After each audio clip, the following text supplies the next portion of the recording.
மற்றும் இதயம் சார்ந்த கேள்விகளுக்காக பதில் சொல்றதுக்காக டாக்டர் மது பிரபு தாஸ் கார்டியாலஜிஸ்ட் வந்திருக்காரு. அவர்கிட்ட பேசலாம். Good morning doctor. Good morning.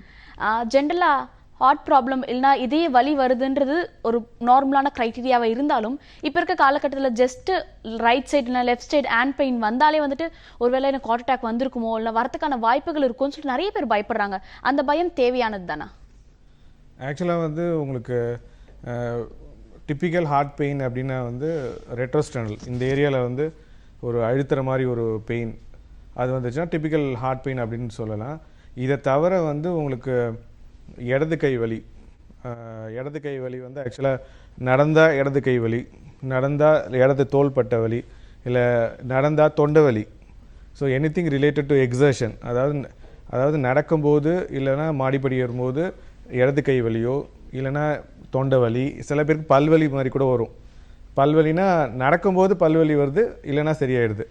So இது எல்லாமே இருதய வலி தான். So anything related to exertion, நம்ம வந்து நடக்கும்போதோ இல்லைனா வந்து ஸ்டேர் கேஸ் ஏறும்போதோ இது மாதிரி பெயின் வந்துச்சுன்னா அது இருதய வலின்னு எடுத்துக்கணும். அப்படி இருந்ததுன்னா நம்ம போய் பக்கத்தில் இருக்க டாக்டர்ஸை போய் பார்க்கணும். நீங்கள் சம்டைம்ஸ் கேஸ் ப்ராப்ளம்னால கூட வந்துட்டு கை வலி இல்லைனா முதுகு வலி அந்த இதயம் சார்ந்த இடங்களில் வலிகள் வரும்.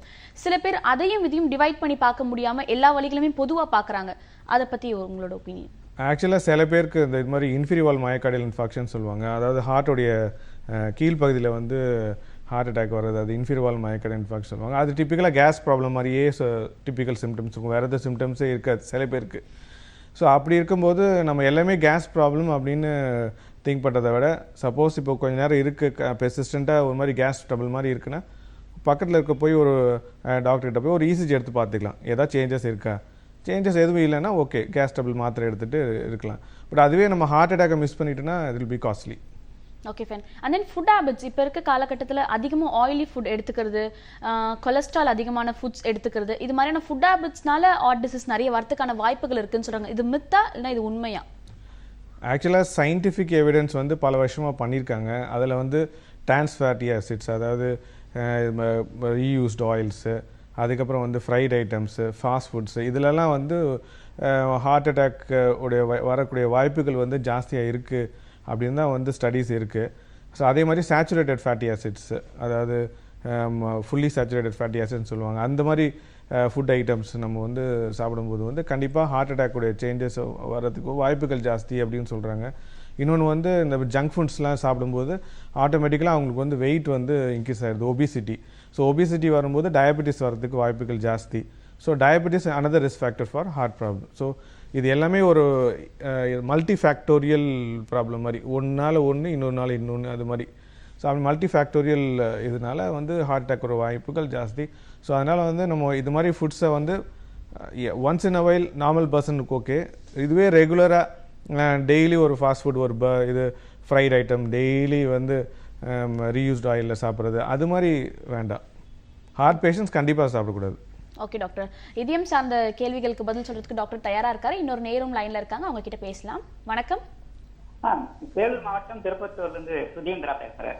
ஓகே சார், டாக்டர் லைன்ல தான் இருக்காரு, நீங்க டாக்டர் கிட்ட பேசலாம். சொல்லுங்க. அதாவது இப்ப நான் சைக்கிள்ல வந்து வெளியே 1 கிலோமீட்டர் தூரம் போறேன்னு வைங்க. ஓகே. நெஞ்சு வந்து ஒரு படபடப்பு வருது. உடனே என்னதுன்னா நம்ம நிக்கிறோம் இல்லைங்களா, அந்த உடனே அப்படியே நம்ம அப்படியே இப்ப பூமி அதிர்ச்சியான நம்ம ஷேக் ஆகுது இல்லைங்களா, அது மாதிரி என்னுடைய பாடி வந்து ஷேக் ஆகிற மாதிரி ஒரு ஃபீலிங். ஓகே. நெஞ்சு அடைக்கிற மாதிரி ஏதாவது வருதா? நெஞ்சு அடைப்பு வரல, ஒரு மாதிரி படபடப்பு வருது. அது மாதிரி வரும்போது என்ன ஆகுதுன்னா, நம்ம நிக்கிறோம் இல்லைங்களா, நிக்கும் போது பாத்தீங்கன்னா அப்படியே ஷேக் ஆகுது, உடம்பு வந்து அப்படியே ஷேக் ஆகுது, ஷேக்கிங். ஓகே. இப்போ நீங்க கொஞ்ச நேரம் புடிச்சி தள்ளினாதானே, இப்ப ஆட்டினாதானே நம்ம ஷேக் ஆகிற மாதிரி இருக்கும். ஆமா, ஆனா ஷேக் ஆகிற மாதிரி ஒரு ஃபீலிங். அப்ப ரெஸ்ட் எடுத்தா சரியாயிடுதா? ரெஸ்ட் எடுத்தா கொஞ்ச நேரம் உட்காந்து கொஞ்சம் இது பண்ணனா அது அப்படியே அந்த இதாயிடுது இல்லைங்களா, கொஞ்சம் ரெஸ்ட் எடுத்தா சரியா போயிடுது. ஓகே. ஸோ அதுக்கு ஆக்சுவலாக வந்து ஒரு தடவை நீங்கள் சைக்கிள் ஓட்டும் போது கொஞ்சம் தூரம் போன உடனே ஒரு மாதிரி படபடப்பு வருதுன்னு சொல்கிறீங்க. ஸோ அது மாதிரி இருக்க பட்சத்தில் வந்து ஃபஸ்ட்டு நீங்கள் வந்து ஒரு பேசிக்காக ஒரு இசிஜி எடுத்து பாருங்கள். அதுக்கப்புறம் வந்து எக்கோ கார்டியோகிராம்னு ஒரு டெஸ்ட் இருக்குது. அதில் வந்து ஃபஸ்ட்டு இந்த மாதிரி நடந்தால் படபடப்பு வரும்போது ஹார்ட்டுடைய வால்வ்ஸ் எல்லாம் நல்லா இருக்கா, அதில் ஏதாவது லீக்கேஜ் இருக்கா, ஸோ அது மாதிரி ஃபஸ்ட்டு ஒரு பேசிக் இவாலுவேஷன் பண்ணிவிட்டு இந்த இசிஜி எக்கோ நார்மலாக இருக்க பட்சத்தில் ஒரு நடக்க வச்சு ட்ரெட்மில் டெஸ்ட் பண்ணி அதில் ஏதாவது இசிஜி சேஞ்சஸ் வருதா அப்படின்னு நம்ம பார்க்கணும். ஸோ நடக்கும்போது படபடப்பு வரும்போது வந்து சம்டைம்ஸ் ரீகெஜிடேஷன் லீஷன்ஸ் சொல்லுவாங்க, அயோட்டிக் ரீகெஜிடேஷன், மைட்ரல் ரீகெஜிடேஷன், அதில் வந்து படபடப்பு வர்றதுக்கு வாய்ப்பு இருக்குது. ஸோ அதெல்லாம் நார்மல்ன்ற பட்சத்தில் கொரோனரி ஆர்டரி டிசீஸ், ரத்த குழாய் அடைப்புகள் ஏதாவது இருக்கா அப்படின்னு பார்க்குறதுக்கு நம்ம ட்ரெட்மில் டெஸ்ட் பண்ணால் இன்னும் பெட்டராக இருக்கும். ஓகே, நன்றி சார் கால் பண்ணதுக்கு. அடுத்த நேர்கிட்ட பேசலாம். Good morning, doctor on call. Hello, வணக்கம் சார், உங்க பேர் என்ன? பெரிய கற்பனை. ஹலோ சார், லைன்ல தான் இருக்கீங்க. எங்க இருந்து கால் பண்றீங்க சார்? கர்நாடகால இருந்து பிளான் பண்றேன். ஓகே, டாக்டர் லைன்ல தான் இருக்காரு, நீங்க டாக்டர் கிட்ட தொடர்ந்து பேசலாம். சொல்லுங்க சார். ரைட் சைடு ரொம்ப வலி அதிகமா இருக்கு சார். ஓகே, அது கால டைத்துல ரொம்ப வலி அதிகமா இருக்கு சார். 3 வருஷமா சாப்பிட்டுக்கிட்டு இருக்கேன் சார். என்ன சாப்பிட்டுட்டு இருக்கீங்க 3 வருஷமா? ஹார்ட் பெயினுக்கு சாப்பிட்டுக்கிட்டு இருக்கீங்க சார். ஓகே, ஹார்ட்ல என்ன ப்ராப்ளம்னு சொன்னாங்க? ஹார்ட்ல பிளாக் இருக்குன்னு சொன்னாங்க சார். ஆஞ்சியோகிராம் பண்ணா அது ஃபெயிலியர் ஆயிடுச்சுங்க சார். ஆஞ்சியோகிராம், ஆஞ்சியோபிளாஸ்டி பண்ணாங்களா? ஆஞ்சியோகிராம் பண்ணி பிளாக் இருக்குன்னு சொன்னாங்களா? பண்ணாங்க சார். ஓகே, ஆஞ்சியோகிராம் அப்புறம் ஆஞ்சியோபிளாஸ்டி பண்ணாங்க, அது ஃபெயிலியர் ஆயிடுச்சா? ஆமாங்க சார். எத்தனை தான் பண்ணணும் அப்படின்ட்டாங்க. பிளட் வேற பக்கெட் வேற வழியா ஹார்ட்டுக்கு இதாகுது அப்படின்னு சொன்னாங்க சார். ஓகே, ரத்த குழாய் அடைப்புகள் வந்து எத்தனை அடைப்பு இருக்குன்னு சொன்னாங்க? அது கரெக்டா சொல்லலைங்க சார் என்கிட்ட. ஓகே, இப்போ வந்து உங்களுக்கு நடந்தா நெஞ்சு வலிக்குதா? நடந்தா வலிக்குது சார். கால டயத்துல அதிகமா ரைட் சைடுல வலிக்குது சார். ஓகே, ஸோ பேசிக்காக என்ன சொல்லியிருக்கீங்க அப்படின்னா வந்து உங்களுக்கு ஆல்ரெடி ஹார்ட் ப்ராப்ளம் இருக்குது. அதில் வந்து ஆஞ்சியோகிராம் டெஸ்ட் பண்ணியிருக்காங்க. ஆஞ்சியோகிராம் டெஸ்ட்டில் சில பிளாக் இருக்குன்னு சொல்லியிருக்காங்க. பட் எக்ஸாக்டாக அந்த டீட்டெயில்ஸ் உங்களுக்கு தெரியலன்னு சொல்லியிருக்கீங்க. அதுக்கப்புறம் வந்து இப்போ ஆப்ரேஷன் தான் பண்ணணுன்ற மாதிரி சொல்லியிருக்காங்க. அது பட் எக்ஸாக்டாக அந்த உங்களுக்கு அந்த விஷயம் தெரியல அப்படின்ற மாதிரி சொல்லியிருக்கீங்க. ஸோ பேசிக்கலாக வந்து காலை நேரத்தில் வலி வருதுன்னு சொல்கிறீங்க. நடந்தால் நெஞ்சு வலி சம்டைம்ஸ் கூட வரலாம். ஸோ இப்போ வந்து ஆக்சுவலாக ஆஞ்சியோகிராம் டெஸ்ட்டில் வந்து உங்களுக்கு ஒரு 3 விதமான ரிசல்ட்ஸ் வரலாம். ஒன்று வந்து 70% கீழே பிளாக்ஸ் வந்து 3 ரத்த குழாயில் இருக்கலாம், இல்லை 1 ரத்த குழாயில் இருக்கலாம். அது மாதிரி இருந்துச்சுன்னா 70% கீழே இருக்க பிளாக்ஸுக்கு வந்து நம்ம மெடிசன் கொடுத்தே வந்து கண்ட்ரோல் பண்ணிக்கலாம். சப்போஸ் வந்து பிளாக்ஸ் வந்து ஒரு ரத்த குழாயிலையோ இல்லை இன்னொரு ரத்த குழாயிலையோ பிளாக்ஸ் வந்து 70%க்கு மேலே இருக்குது அப்படின்ற பட்சத்தில் நம்ம ஆஞ்சியோபிளாஸ்டி பண்ணலாம். ஸோ பைபாஸ் பண்ணணும்னு அவசியம் இல்லை. இப்போ மல்டிபிள் பிளாக்ஸ் இருக்குது, லெஃப்ட் மெயின் லீஷன் இருக்குது, ஸோ 3 ரத்த குழாயிலையும் அடைப்பு இருக்குது, கால்சிஃபை லீஷன்ஸ் ப்ரிடாமினண்ட்டாக இருக்குது, மல்டிபிள் இடத்துல இருக்குது. அப்படின்னும்போது டயபெட்டிஸும் கூட இருந்துச்சுன்னா பைபாஸ் சர்ஜரி வந்து ப்ரெஃபரபுளாக சொல்லுவாங்க. சப்போஸ் வந்து பைபாஸ் சர்ஜரி வெல்லிங் இல்லைன்னா மல்டிவெசல் ஆஞ்சியோபிளாஸ்டி கூட நம்ம வந்து இப்போ கொஞ்ச நாளாக எல்லா இடத்துலையும் பண்ணுறாங்க. ஸோ அதனால் வந்து ஸோ எத்தனை பிளாக்ஸ் இருக்குது அதுக்கேற்ற மாதிரி உங்களுடைய ட்ரீட்மெண்ட் பிளான் வந்து டிசைட் ஆகும். Okay, thank you so much for calling sir. தொடர்ந்து பேசலாம். அதுக்கு முன்னாடி ஒரு சின்ன பிரேக் எடுத்துக்கலாம். இது அனில் 100% ரோஸ்டட் ரவா வழங்கும் doctor on call, powered by Cinthol original.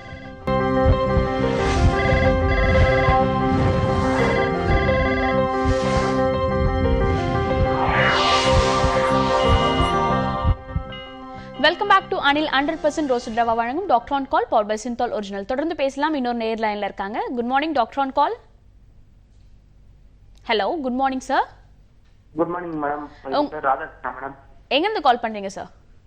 Vellore மாவட்டம் அணைக்கேட் பக்கத்து பெரியவனை சார். அப்படியே இப்போ யாருக்காக கேள்வி கேட்க போறீங்க சார்?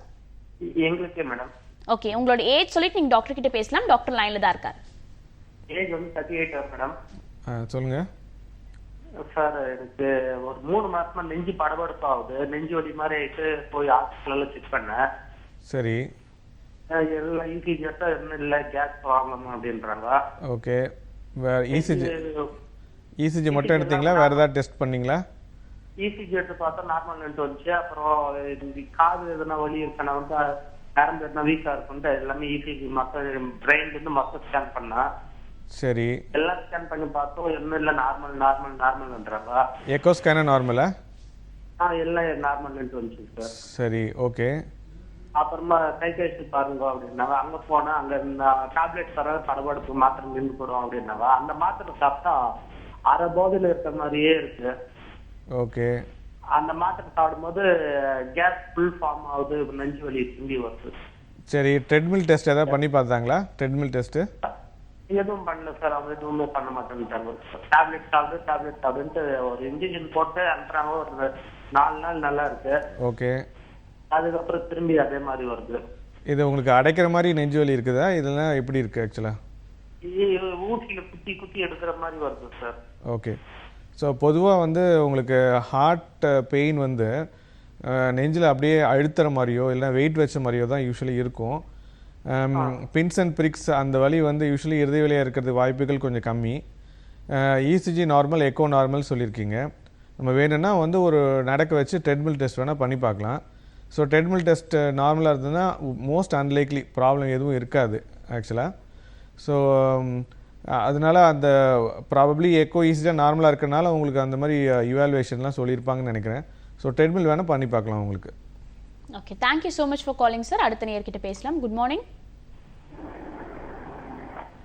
ஹலோ. ஹலோ. வணக்கம்மா, உங்கள் பேர் என்ன, எங்கேருந்து கால் பண்ணுறீங்க?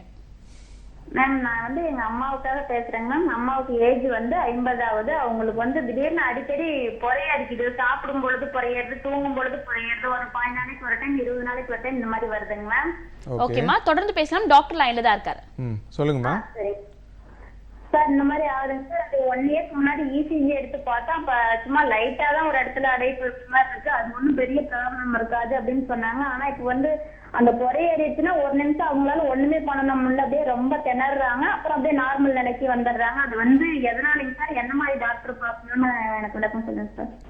அதாம்மா, இப்போ ஆக்சுவலாக வந்து புறையிறது வந்து சம்டைம்ஸ் என்ன ஒரு ப்ராப்ளமாக இருக்கலாம்னா வோக்கல் கார்ட்ஸ் ப்ராப்ளமாக இருக்கலாம். இல்லைன்னா இந்த லேரிங்ஸ் ஏரியாவில் வந்து உங்களுக்கு அந்த நரம்புகள் ஏதாவது பிரச்சனை இருக்கலாம். ஸோ இது பேசிக்காக நீங்கள் என்ன பண்ணணும்னா ஒரு இஎன்டி எக்ஸாமினேஷன் பேசிக்கலாக பார்க்கணும். அந்த வோக்கல் கார்ட்ஸு, லேரிங்ஸு இதெல்லாம் எப்படி இருக்குன்னு பார்க்கணும். நெக்ஸ்ட்டு வந்து ஒரு நரம்பு டாக்டர் பார்த்துட்டு அந்த அந்த லேரிங்ஸ் அண்ட் ஃபேரிங்ஸ் மசில்ஸ்க்கு வந்து நர்வ் சப்ளை இருக்கு இல்லையா, அது வந்து எப்படி இருக்குது. ஸோ அதுக்கு நரம்பு டாக்டர் பார்க்கணும், நியூராலஜிஸ்ட்டு பார்க்கணும். ஸோ இது 2 எக்ஸாமினேஷன் கண்டிப்பாக பண்ணணும். ஸோ இருதயத்தை பொறுத்த வரைக்கும் முன்னாடி இசிஜி எடுத்திருக்கீங்க, அதில் மைல்டு சேஞ்சஸ் தான் இருக்குதுன்னு சொல்லியிருக்காங்க. ஆனால் நீங்கள் நெஞ்சு வலியோ இல்லை நடக்கும்போது அடைக்கிற மாதிரியோ எதுவும் சொல்லலை. ஸோ அதனால் முதல்ல இஎன்டி அண்ட் நியூரோ டாக்டர் பாருங்கள். அதுக்கப்புறம் ஃபர்தராக ஹார்ட்டுக்கு பார்த்துக்கலாம். Okay, thank you so much for காலிங்மா. அடுத்த நேயர்கிட்டையும் பேசலாம். Good morning. ஹலோ. ஹலோ, வணக்கம்மா, உங்கள் பேர் என்ன, எங்கேருந்து கால் பண்ணுறீங்க? மேடம், தென்காசியிலிருந்து பேசுறேன். ஓகேம்மா, உங்கள் பேர்? என் பேர் ஆர்வம் கமல். ஏஜ் 29 ஆகும். ஓகேம்மா, டாக்டர் லைனில் தான் இருக்காரு. நீங்கள் டாக்டர் கிட்ட தொடர்ந்து பேசலாம். சார், செகண்ட் பிரெக்னன்சிக்கு அப்புறம் டெலிவரி அப்போ எனக்கு ஹார்ட் பீட் ஜாஸ்தி இருக்குன்னு சொன்னாங்க. ஓகே. அதிகமா ஹார்ட் பீட் வந்து அடிச்சுட்டு இருக்குன்னு ரொம்ப சீரியஸ்லி அனுப்பிட்டாங்க. அதுக்கப்புறம் இசிஜி எடுத்து பார்த்தோம், எல்லாம் நார்மல் இருக்கு. சரி. அதுக்கப்புறம் என்ன ப்ராப்ளம்? ஆனால் ஹார்ட்டுக்கு ட்ரீட்மெண்ட் எனக்கு இன்னைக்கு வரை நான் எடுத்ததே இல்லை. டேப்லெட்ஸ் எதுவும் நான் சேர்த்தது இல்லை. ஆனால் ஹார்ட் பேஷண்ட் வச்சிருந்தாங்க. அதெல்லாம் அதிகமா திங்க் பண்ணும்போது எனக்கு பயம், படபடப்பு அதிகமாகிட்டே இருக்கு சார். ஓகே. அந்த பிரெக்னன்சி அப்போ எக்கோ பண்ணி பார்த்தாங்களாமா? ஆமா சார், எக்கோ பண்ணி பார்த்தாங்க. அதுல வந்து ஹார்ட் பீட் வந்து கொஞ்சம் அதிகமா இருக்கு அப்படின்னு சொல்லியிருந்தாங்க. ஹார்ட்ல அந்த எஜெக்ஷன் ஃபிராக்ஷன் சொல்லியிருப்பாங்களே, அது எவ்வளோ இருந்ததுன்னு ஏதாவது சொன்னாங்களா அந்த டைம்ல? நரம்பு இந்த வீக்கம் இருக்கும், அதிகமா துடிக்குது அப்படின்னு மட்டும் சொன்னாங்க. எனக்கு இருமல் ஜாஸ்தி இருந்துச்சு சார். ஓகே. அதனால எனக்கு சொல்லியிருந்தாங்க. அது ஒரு டாக்டரை கன்சல்ட் பண்ணி, இதே டாக்டரை கன்சல்ட் பண்ணி போனோம். ஆனா அடிக்கடி என்ன செய்யுதுன்னா ஒரு மாதிரி படபடன்னு அடிக்குது. தூக்கத்துல அடிக்கும்போது மோசம் ஓடியாருது. மோசம் வந்தோடனே கண்ட்ரோலே பண்ண முடிய மாட்டேங்குது சார். அப்ப சில டைம்லாம் பயம் ஆயிடுது. மாதிரி தைராய்டு பிரச்சனை, தைராய்டு ப்ராப்ளம் டெஸ்ட் பண்ணாங்களாமா? தைராய்டுக்கு தைராய்டு எதுவுமே இல்லை சார், எல்லாம் நார்மல்னு சொல்லிட்டாங்க சார். எனக்கு என்ன ப்ராப்ளம் இல்லை, ப்ரெஷர், லோ ப்ரெஷர் எதுவுமே கிடையாதுட்டாங்க. பட் எனக்கு ஏன் இருக்கு? சரி, அது பார்க்கலாம். இப்போ வந்து உங்களுக்கு செகண்ட் ப்ரெக்னன்சி டைமில் ஹார்ட் ரேட் ஜாஸ்தியாக இருக்குது அப்படின்ற மாதிரி சொல்லியிருக்காங்க. ஸோ அந்த டைமில் எக்கோ வந்து நார்மலாக இருக்குதுன்னு சொல்லியிருக்காங்க இப்போது அவங்களுடைய ஸ்டேட்மெண்ட் படி. பட் வந்து சில பேருக்கு பெரிபாட்டம் கார்டியோமயோபதி அப்படின்னு ஒரு விஷயம் இருக்குது. ஸோ ஹார்ட் சம்டைம்ஸ் வீக் ஆகும் அந்த ப்ரெக்னன்சி டைமில். ஸோ அது மாதிரி அதாவது ஒரு வீக் ஆகும்னா பம்பிங் ஃபங்க்ஷன் சரியாக இருக்காது. அதனால வந்து ஹார்ட் ரேட் ஜாஸ்தியாக இருந்திருக்கலாம். இல்லைனா ஜென்ரலாகவே ப்ரெக்னன்சியில் சில பேருக்கு வந்து ஹார்ட் ரேட் ஜாஸ்தியாக இருக்கும். பட் ப்ரெக்னன்சி முடிஞ்ச அப்புறம் இது எல்லாமே யூஸ்வலி நார்மலுக்கு வந்துடும். ஸோ ஃபர்தராக வந்து அது மாதிரி இருக்கின்ற பட்சத்தில் திருப்பி வேணால் ஒரு ரிப்பீட் தைராய்டு ஃபங்க்ஷன் டெஸ்ட் உங்களுக்கு பார்க்கலாம். பார்த்துட்டு திருப்பி வந்து ஒரு ரிப்பீட் எக்கோவும் இசிஜியும் பண்ணி பார்க்கலாம். ஸோ பார்த்துட்டு அது எப்படி இருக்குன்றதை பார்த்து we can decide. Okay, thank you so much for காலிங்மா. டாக்டர் இந்த ஆஃப் அன் ஹவர் ஃபுல்லாக நிறைய காலர்ஸ் கால் பண்ணாங்க, நிறைய இதயம் சார்ந்த கேள்விகள் கேட்டாங்க. எல்லாத்துக்கும் ரொம்பவே தெளிவாகவும் அவங்களுக்கு இன்ஃபர்மேட்டிவாகவும் பதில் சொன்னீங்க. Thank you so much for coming doctor. Thank you. கண்டிப்பாக இந்த 1 hour ஃபுல்லாக நிறைய விஷயங்கள் நீங்கள் கேட்டு தெரிஞ்சுட்டு இருப்பீங்க. இதே மாதிரி நாளைக்கும் வேறு சில டாக்டர்ஸோட உங்களை வந்து சந்திக்கிறேன். Until then, this is Kritika telling bye from you all.